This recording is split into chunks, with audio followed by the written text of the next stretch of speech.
Theorem क्या है, theorem on limit superior and limit inferior. Limit superior और limit inferior पर हमें थ्योरम दिखाना है। पहला क्या है कि a sequence n converges to if and only if limit inferior n equal to limit superior n equal to L.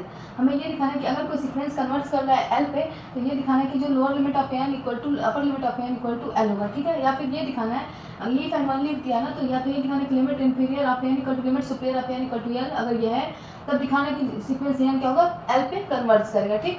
तो चलिए हम इसको एग्जांपल के थ्रू इसको प्रूफ करते हैं। एग्जांपल में find the lower limit and upper limit of n where n equal to 1/n। N equal to 1/n दिया हमको, इसको लिमिट सुपीरियर और लिमिट इंफीरियर निकालना है, ठीक है।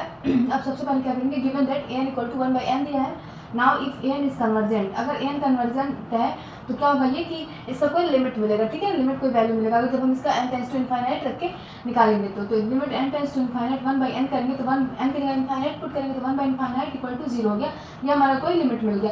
तो हेंस एन इज कन्वर्जेंट। तब हम दिखाएंगे कि तब हम बोल सकते हैं कि ये जो सीक्वेंस एन दिया वो हमारा कन्वर्जेंट है। Then limit superior of n equal to limit inferior of n equal to l, और एल की वैल्यू 0 आ गई, तो limit superior of n equal to limit inferior of n equal to 0। तो इसका लिमिट सुपीरियर लिमिट इंफीरियर हमारा 0 आ गया, ठीक। चलिए अगला एग्जांपल देखते हैं। Limit inferior of n and limit superior of n where n equal to n/n+1। ये हमें दिखाना है कि एन इक्वल टू ये दिया था, हमें लिमिट सुपीरियर लिमिट और लिमिट इंफीरियर फाइंड करना है। तो पहले हम इसको दिखा चुके हैं कि ये जो हमारा सीक्वेंस है वो हमारा कन्वर्जेंट सीक्वेंस है, ठीक है। चलिए इसको सॉल्व करते हैं। Given that a n equal to n/n+1, ठीक। अब देखिए इसका जब हम निकालेंगे limit n tends to infinite a n equal to limit n tends to infinite a n की जगह क्या दिया है, n/n+1, ठीक। अब देखिए limit n tends to infinite, यहाँ से हम ऊपर और नीचे से n कॉमन लेंगे, n कॉमन लेंगे तो ये 1 + 1/n हो गया, ठीक। n से n कैंसिल हो गया, equal to limit n tends to infinite 1/1 + 1/n आ गया, ठीक। अब हम n के जगह पर इनफाइनाइट पुट करेंगे तो limit n tends to infinite, यहाँ पे इनफाइनाइट पुट करेंगे 1 + 1/इनफाइनाइट, तो 1/इनफाइनाइट इक्वल टू 0 होता है, तो ये 1 + 0 1/1 + 0 इक्वल टू क्या गया, 1 आ गया। ये हमारा 1 पर क्या है, कन्वर्जेंट है, ठीक है। जब ये हमारा 1 आ गया तो हम क्या बोलेंगे कि limit superior of n equal to 1 and limit inferior of n equal to 1। Limit superior और लिमिट इंफीरियर दोनों हमारा 1 आ गया, ठीक है। अगला क्या दिया है कि find limit superior and limit inferior of n where n equal to 2n² + 1/2n² - 1।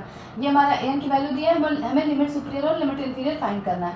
तो चलिए यहाँ पर लिखेंगे given that sequence n equal to 2n² + 1/2n² - 1। अब हम ऊपर और नीचे दोनों से 2n² कॉमन लेंगे, तो 2n² लेंगे तो 1 + 1/2n²। अब ये नीचे से जब हम 2n² कॉमन ले लिए तो 1 - 1/2n² आ गया। अब ये कैंसिल हो गया। अब हम n की जगह पर जब इनफाइनाइट पुट करेंगे तो 1/इनफाइनाइट 0 1/इनफाइनाइट 0 हो गया, तो जैसे दिए 1 + 1/इनफाइनाइट/1 - 1/इनफाइनाइट, ठीक। अब देखिए ये 1 + 0/1 - 0 = 1 आ गया, तो ये लिमिट सुपीरियर और लिमिट इंफीरियर भी हमारा 1 आ गया। आई होप आप लोग को समझ में आ गया होगा कि लिमिट सुपीरियर और लिमिट इंफीरियर कैसे हम फाइंड करते हैं जब हमारा सीक्वेंस कन्वर्जेंट हो। तो आज की वीडियो में बस इतना ही, फिर मिलेंगे कल नए वीडियो के साथ। Thanks for watching my video.